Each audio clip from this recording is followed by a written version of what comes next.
Você deseja ter uma vitória? Se sim, fique conosco nos próximos minutos e vamos juntas refletir sobre os fatos que nos levam ao arrependimento. Bom é o Senhor para os que se atêm a Ele, para a alma que o busca. Bom é ter esperança e guardar em silêncio a salvação do Senhor. Bom é para o homem suportar o jugo na sua mocidade, assentar-se solitário e ficar em silêncio, porquanto Deus o pôs sobre ele. Põe a boca no pó, talvez assim haja esperança. Dê a face ao que o fere, farte-se da afronta. Por quê? Porque o Senhor não rejeitará para sempre, pois ainda que entristeça alguém, usará de compaixão, segundo a grandeza das suas misericórdias. Porque não aflige nem entristece de bom grado os filhos dos homens. Esta é a palavra do Senhor para a tua vida neste momento. Um momento onde está pesado o que você tem passado. E o profeta Jeremias, em seu livro Lamentações, neste capítulo 3, do versículo 25 ao versículo 33, diz essas lindas palavras de conforto ao nosso coração, que mesmo que passemos por situações que o nosso coração derrame lágrimas, o Senhor diz neste versículo 32 que Ele usará de compaixão e que, segundo a grandeza das suas misericórdias, Ele nos tirará da aflição. Mas é preciso encarar os fatos. Hoje, nesse terceiro dia de reflexão com este tema sobre lamentações, que refletimos na primeira publicação sobre o tempo da solidão, quando você acaba de receber algo ou começa a viver uma situação de consequência a um pecado, por exemplo. E o seu coração começa a entender que realmente houve um erro, houve um pecado, uma falha, ou da sua parte, ou da parte de alguém que é próximo de você, ou que envolve todo ao seu redor. E você naquele momento sente uma tristeza, uma solidão, um peso. Mas quando você encara os fatos exatamente como são, que foi refletido na segunda publicação deste tema, você começa a compreender porque passa por uma situação e nesse processo você começa a aprender e crescer. E quando você encara os fatos, você começa então a se arrepender. Por quê? Porque você conhece o Deus que você serve, um Deus de misericórdia, um Deus que vê as consequências que você tem passado por causa de um erro, por conta de uma situação anterior. E Deus fala: a minha misericórdia estará com você, mesmo no meio do cativeiro, como o povo de Israel estava. Por isso, essas linhas de lamentação deste profeta Jeremias, falando sobre esse choro, de toda a situação que o povo vivia por causa de uma desobediência e que o cativeiro era algo para eles em consequência das desobediências e do afastamento de Deus. Mas a misericórdia de Deus estava com eles, porque Deus é fiel, Ele tem promessas, Ele tem planos para a sua vida, assim como tinha para este povo.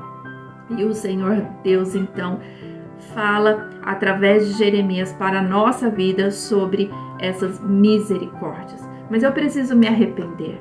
Não é simplesmente saber que Deus age com misericórdia, que eu vou descansar o meu coração em dizer que tudo bem, as minhas falhas ou as falhas de outra pessoa, a falha da minha casa, da vida que eu levo, ela pode continuar porque Deus é misericórdia. Não é isso que Deus quer de nós. Ele quer um coração arrependido.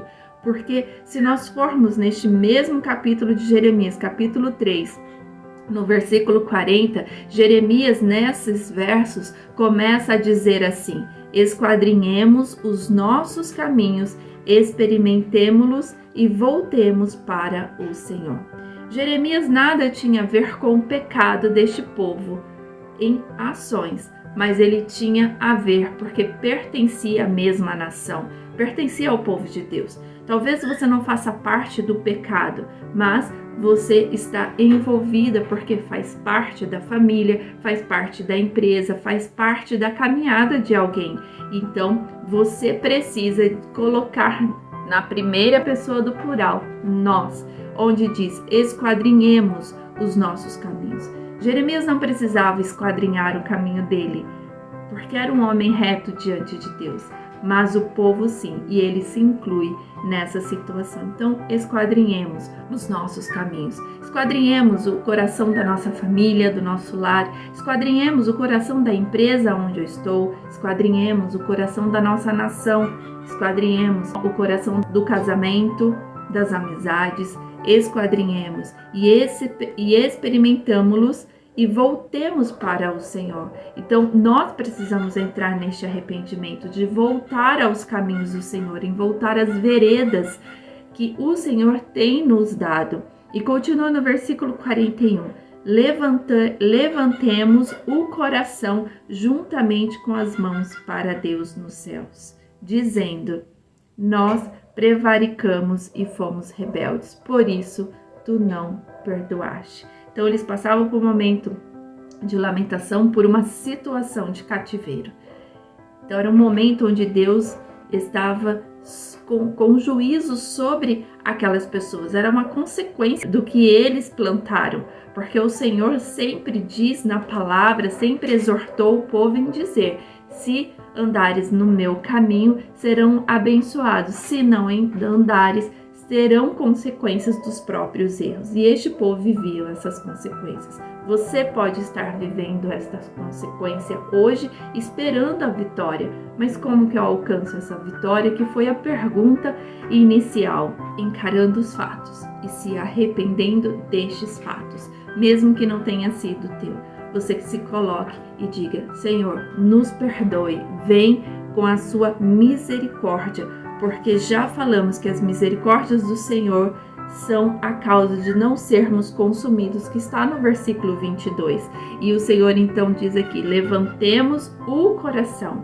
É de toda a alma, de todo o coração, de todo o nosso ser, juntamente com as nossas mãos, de dependência de quem Deus é na nossa vida. De dizer: Deus, eu dependo de Ti, para que a vitória chegue a partir de um arrependimento do meu coração.